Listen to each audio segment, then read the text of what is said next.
All right, traders, welcome to today's recap. This is Christian from Hertz Tribeca Trade Group, and today is Tuesday, the 7th, December 11th, and another difficult day, I would say, to trade overall. Another gap update. These gap updates have been very difficult. S&P finished, well, I have S&P futures up here, but S&P finished down 10 basis. Excuse me, SPY. I'll look at SPY because that's does not include the pre-market move. But SPY finished flat for the day. IWM underperformed a little bit again today, down 10 basis points, and the Qs had big outperformance of up. I'm kidding, of course, up 30 basis points. So. These days, again, I'll say the same thing. They're very tricky when the market is doing this. I don't really have an answer for why someone does this going into the open, why futures are bid up like this. And then we get to the cash open, and then anybody who wanted to sell kind of gets out of jail free card and says, hey, I'm going to sell, right around the open. So what did I do today? I've kind of gotten to the practice of these gap up days with buying some puts right on the open. So why do I do that? Why does that help me a little bit? Because if you're trading options and if you went long options from the night before, which I had a couple things on that I was looking to unwind right around the open. Number one, the option market is going to be a little bit of liquid. So of course you could hedge with stock in the individual name. If you're long, whatever it is. Let's say it's Apple, right? You could, of course, if you're long Apple options, well, first of all, they're fairly liquid and you can get out of them pretty easily. But you could always sell stock. You always have that in. It's always a tool that you can use. What I like to do is, stick to where the liquid options are, and I buy Q's puts, and then I can kind of not rushed in the first 5 minutes to kind of get out of things. And that's been helping very well in these gap updates until this pattern goes away, where we're just seeing every time the market is bid up like this, a fade.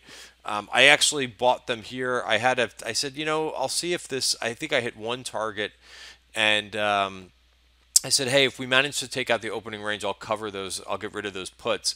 But it actually worked very well, and I think I got out somewhere around here. I did not stick out the puts all the way to here. I had a nice gainer, and I said that's perfect. Kind of shielded me a bit from today's market action. But bottom line is. This is right now. There's a lot of things going on, and I think you just want to be patient. I was saying this in the trading room because, it is what it is. It's tough for me to run a trading room and just to say, hey, this is not a great environment, other than to kind of day trade and scalp back and forth. This is not really a great environment to swing trade. It's pretty tricky. There was an oversold bounce. I would chalk today up to an oversold bounce. And then we just kind of have to move on. So the other thing that I start to look for, and I want to go through some charts here and some things to watch, but I take a look at some other things, and sometimes they're not just sectors, but I'll take a look at sometimes gold or bonds, but the VIX will also give a signal, which actually ended up down on the day, about 3.9%, but it could also be in sectors. So, for example, I put this chart out. I sent this chart out earlier in KRE, the regional banking ETF. So this to me, I want a nice climate to kind of invest in. And when I see that the regional banks are taking out the lows again, this to me does not give me such a warm and fuzzy feeling, right? When we're taking out the lows again. Now there is some support back here, but we've gone through the October lows and we've pretty much sliced through it. And there's a number of other areas that don't look healthy. Of course, the banks are the biggest weight in the small caps, but these things are having a tough time too. No bounce here as well. They finished down on the day, and any bounce on the open was quickly sold. So, that's kind of, these are some of the areas that I'm watching in the equity market, semis as well, just to kind of give an overall clue while everything looks pretty choppy. But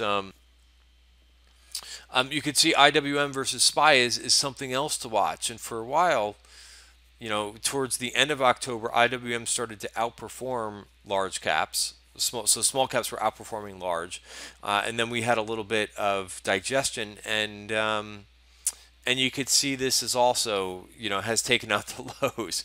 So we can look at a 5-year chart of IWM versus SPY, but again, it doesn't tell me to kind of go heavy risk on right now. So I continue to day trade. Here's another indicator that I've been looking at, and which I put together when we have big gap up days, just to see what happens after the open. And you could see SPX, NDX, the Dow actually finished down from where it opened down 1.7%. So that's a decent move to the downside from the gap up. And then if you look at what sectors, there were two sectors that went up today after the opening print. What were they?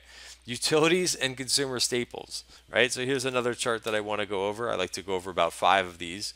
And utilities, I said this in the room. I said, I think these utilities ones that go higher. They look like they were just kind of hanging out when everything else was selling off. And they did this little move. I just don't know if there's enough to be made, which is why I did not trade XLU, but it just kind of remains an indicator for me. And they're going higher. The XLP, as I mentioned, also went higher from the open, so you should see a little bit of a green bar. Does this really jump out at me to go long? No. So, I continue to kind of watch things, and the hardest thing right now is just to stay, to kind of sit on your hands and wait for this volatility, and wait for a little bit better, because continuing to try and have these things just not go well. Like I sent out I started a trade today, and FTNT, because I think the cyberspace is showing a little bit of signs of life, but it's finished down on the day after being up about 1%. So still above that line. I think it's still okay to kind of leave the starter position on, but and a couple other things that I was looking at today. I was looking at the rails. Let's see how the rails finished. Ugly.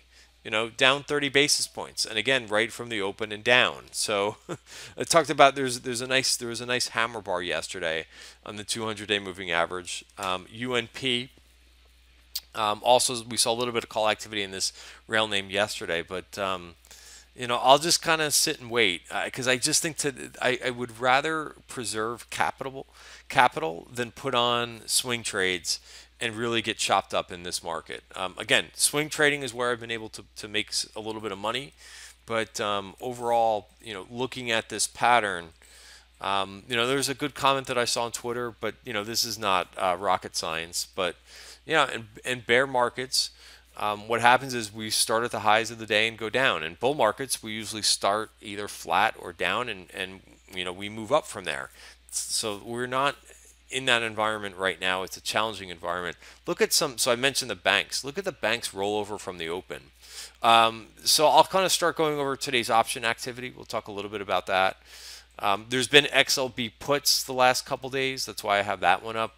We'll start with XLB. This is another big problem area, the materials. This looks ugly. Ugly.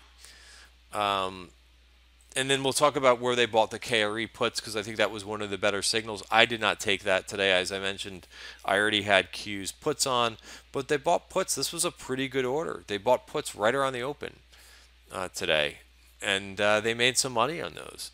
Other trades that I thought were interesting today, probably the most interesting one I saw was MLCO. So again, it's whenever I see option activity, right, for me, I use it differently than most. It has to really go with what I want to do for the day. It has to depend, it will kind of nudge me to taking a trade. This one was not big enough of a nudge. It's one of those things that will stay on my radar. A casino name, right? They bought April 20s. This is a name, it's a $17 stock, so I don't, for me, I don't even need to mess with this option. I could basically, if I want to, but I'm waiting for, I want something to trade against. So a lot of times I wait till the end of the day, which was good because I'm sure these are trading cheaper. But I don't like how it's having trouble with the 50-day moving average.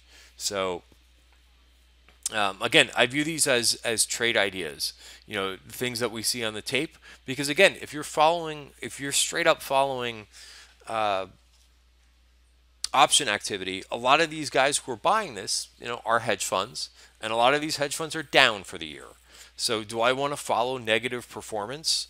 For the most part, most of these hedge funds are, I think we could agree, are down on the year. Do I want to follow negative performance? No. So it has to really mesh with my system. So it's great for ID generation. Neo was another one that I kind of passed up. Again, sometimes it's you wait for the right pitch. Neo saw some calls today. This is a spec name. Again, no reason for me to kind of go after the options in this. It's a $7 stock. Why bother with something with an implied volatility that is a 95%? Why would I want to mess with this? Because if the stock doesn't do anything, you will lose heavily. And if it doesn't go up, right? But if it happens to go down, you'll lose the premium very quickly.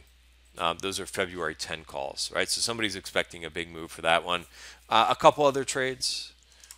There's some big blocks of UAL for January. United Airlines. Let's look at this chart. I have to check open interest. Because there's big open interest on these United Airline calls. Do I want to get long an airline right now? I don't know. It looks like UAL actually might want to break down. So pass on that one, but I will check open interest. I think it's got to get back into value too. That's where I would kind of look and say it's interesting. Above 90.63 is the level there. Two other trades that I thought were interesting. By the way, the overall option flow very much two-way. As soon as I saw something like Q's calls being